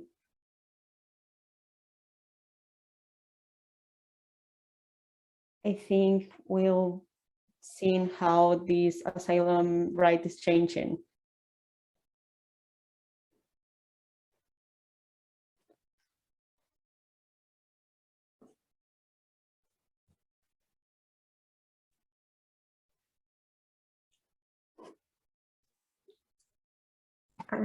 I also wanted to comment on something that was written on the chat. We're talking about climate refugees because this is today's topic, but the right to asylum is being attacked systematically. For example, if we look at the Ukraine crisis, we've seen a huge movement of people, but the right to asylum hasn't been granted. So we do not only have to talk about vinculating climate change to asylum, we have to protect what the Geneva Convention accomplished. We need international protection, which is vinculated to refugee status. How do we make the states work? Well, we've normalized that states won't work with international conventions.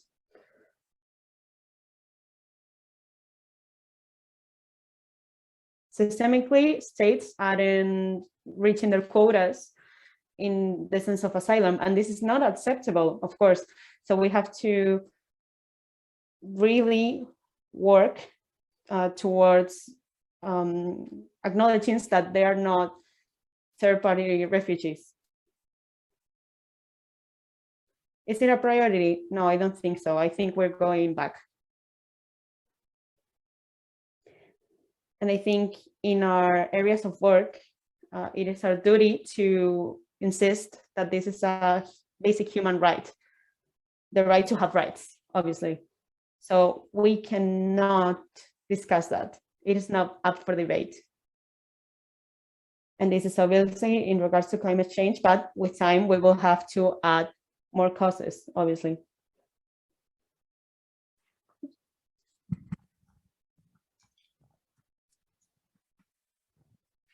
So I have been checking the comments these last few minutes, the comments that people have been asking. Angeles has already answered some. So I'm going to ask these questions and let's see what decision we come to. Aurora asked about non-refoulement. She wants to know how this agreement works with, for example, voluntary relocations from Morocco. So how do these principles fit together? The International Migration Organization, the regulations carried out by them, and the non-refoulement principle. What is your opinion on this? We can try to answer quickly, so we can try to reply to everything. If you want to start, honestly, I don't know. I have to think more deeply about this. Honestly, I don't know if I have understood the question. But yes, when we talk about voluntary relocations, which are the ones the IMO deals with, the non-refoulement principle does not apply. So I don't know if what Blanca is asking is whether when it comes to voluntary relocations, climate issues are being taken under consideration. Yes, she says that is the question. So I do not know if that is being taken into account. That is quite specific. That's particularly IOM work.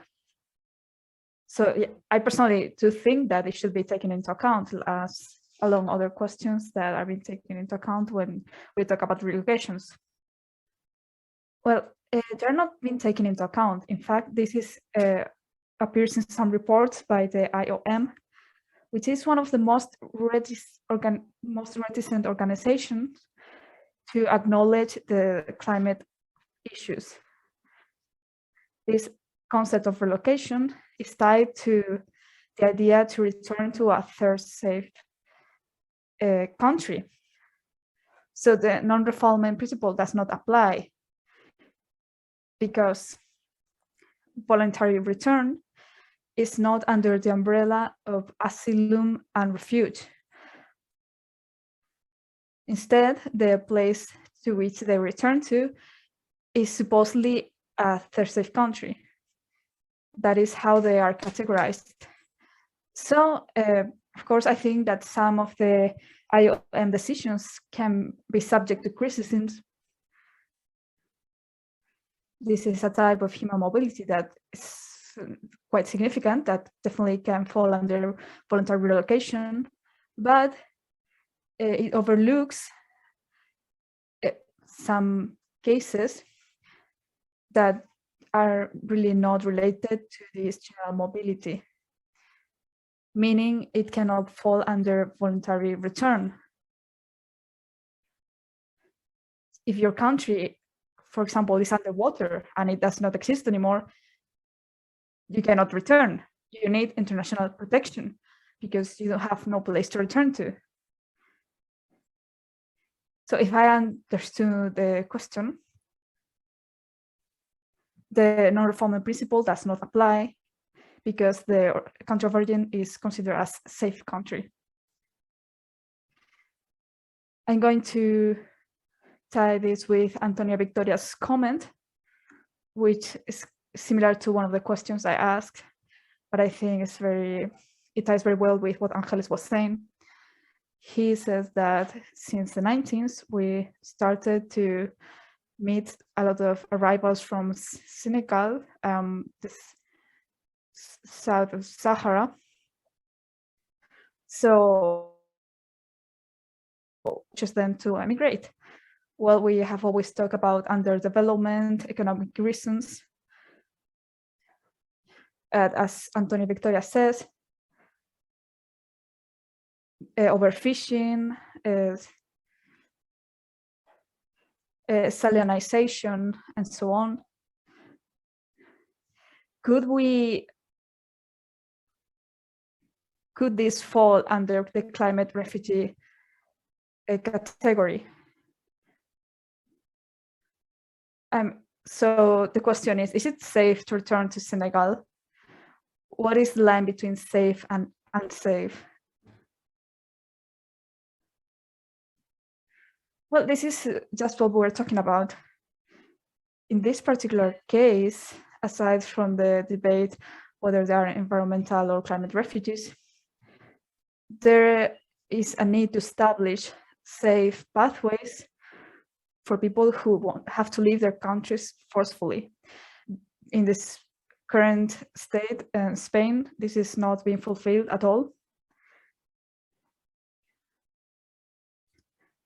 And the question is whether they can be granted asylum based on environmental reasons. But what is clear is that there are many people who are putting their lives at risk, for example, in Canary Island, and then they find themselves in these kind of situations. They have to stay in those islands and they cannot leave, and they're interned. So this should not be allowed. And then the debate on whether they can be considered climate refugees or not, I leave that to my colleagues. Well, I think it's important to take this in a case-by-case basis. We're talking about refugees, of course, that's important. But what is a real challenge now here in Spain is to not put all the Senegalese immigrants under the same label. It is important to analyze on a case-by-case basis what are the reasons behind the immigration. I'm talking too about asylum seekers, but when it comes to environmental reasons, they often are overlooked because they are kind of linked to other issues. And often, even the same migrants are not really aware of what are the reasons that push them to emigrate and the environmental reasons behind it. So this is a very important question, and we definitely have to bring more awareness to this issue, to the climate reasons that can push these migrations, and to try to grant international protection under the asylum regime. Yes, I agree with Nuria in going by a case-by-case basis, and they're not necessarily all climate refugees, but also they cannot all fall under the Alien Act. The problem here is how can you prove? I'm sure Nuria knows more about this, but let's imagine I'm a Senegalese immigrant and I want to come to European Union because I'm under this particular situation that Antonio said. I cannot really ask for this kind of asylum. And when I come to the border, I cannot seek refuge or asylum. So this person would necessarily fall under the Alien Act.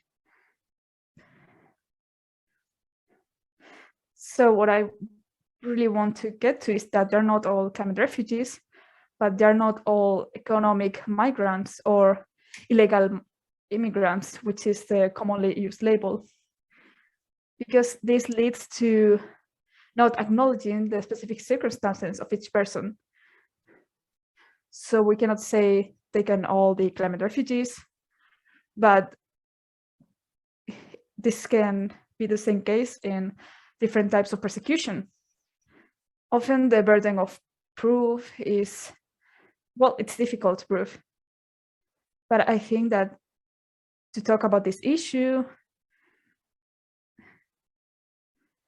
this is important so that someone who gets to the border can have more options, not just fall under the Alien Act. But one question, Angeles, if you allow me. This is really interesting to me. How can you prove this? I mean, drought, for example, affects the entire population of Senegal. So why would only this particular person be a climate refugee and not the whole family or the whole village? Of course, this is a key question. Why can only be this person? But this happens too in case of war, for example. The general idea is that to get access to a refugee legal status is very complicated. Even in very common cases like war and so on, due to burden of proof, the refugee status is not guaranteed. So it's very complex. If we talk about a real case, we can think about the Tiota. He was there with his children and his wife, and sorry, there are audio issues. We cannot continue on with interpretation. Yes, you sound like a robot.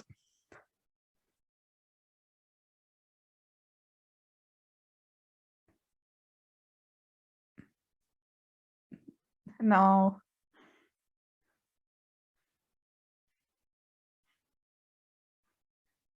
I think this is some type of censorship by Zoom.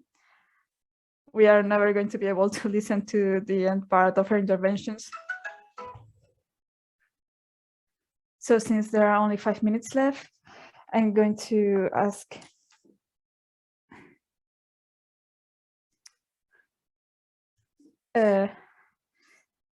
I'm going to look for some more questions. Francesca from Caritas was asking a very interesting question about the Geneva Convention. It has been criticized for broadening the refugee legal concept too much.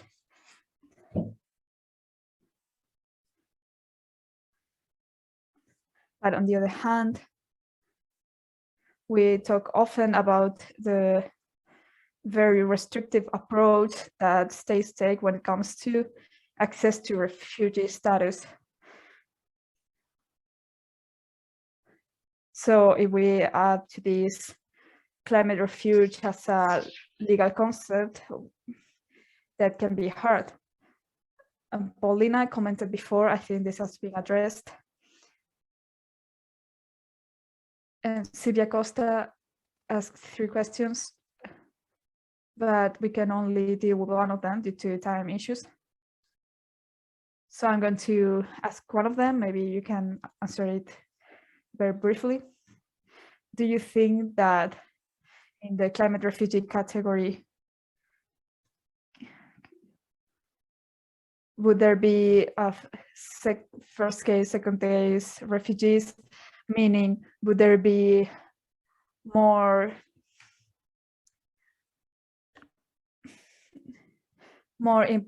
important causes than others? Could there be like a classification to establish differences between people who can acquire the climate refugee status? Or would it be preferable to have a more unified vision?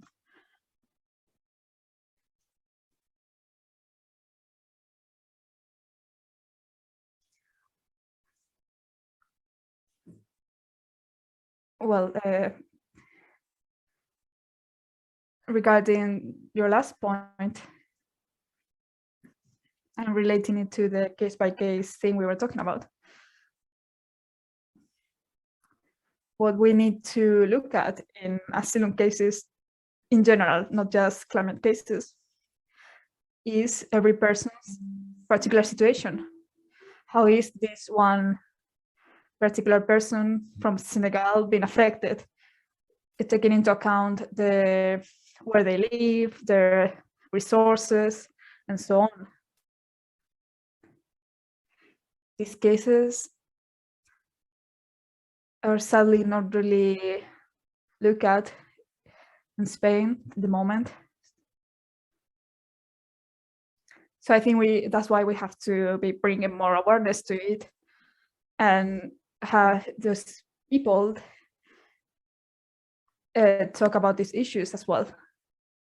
So going back to the question, every person's circumstances are not the same. So Jan, can you remind me the other questions? Yes, well, since we only have 1 minute, I thought that maybe we could do sort of a summary. So whether climate refuge can be under this very restrictive condition, and also whether that can be classified. Well, there should be not first class or second class refugees, even if we know that it can be a reality. There's also the issue of the convention.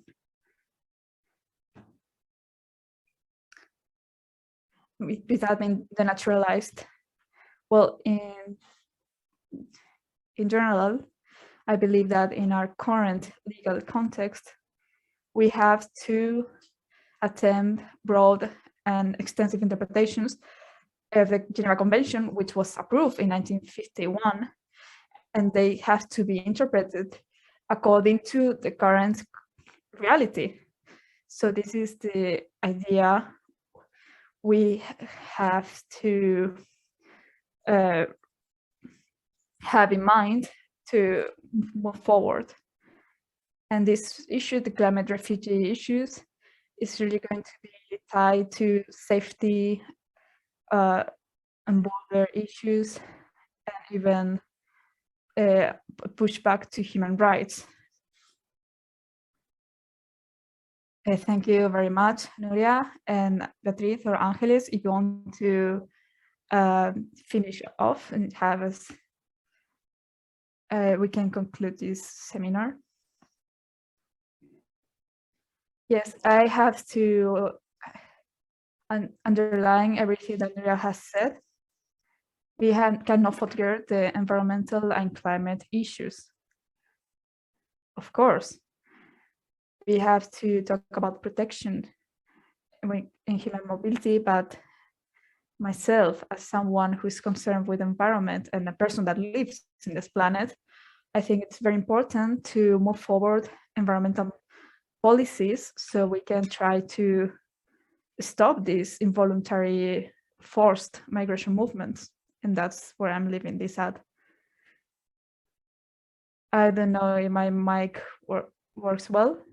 Yes, it's working. Well, just a small reflection. I completely agree with Beatriz. We had to try to revert climate change, and that way we can also protect people who need protection with all legal instruments that are available to us. That will be my final conclusion. Thank you all. You can see in the chat that everyone found this very interesting. And it was a pleasure to be able to listen to this. Allow me to not really talk too much about the conclusions, because I think this is just the beginning. We have just started with this reflection on the connection between migrations and climate. This is definitely very new research area, and the work that is being developed now is going to be the basis for the policies of the future. So we know climate change is one of the great challenges of the 21st century. So climate migrations are going to be the most significant migration issue to discuss in the following years. So everything that has been said here today is just a starting point, so we can move forward with the research on this. I have to thank you all for participating. I have to thank Celia's too for her wonderful organization, and the Migration Institute from the Pontificia University for allowing this type of seminar to happen. And really, I encourage you to participate in the activities we carry out. We hope to organize more events like this, and I hope we can see you all again. Thank you all again, and I hope to see you all very soon. Thank you. Thank you all. Thank you. Good night. Thank you. Thank you.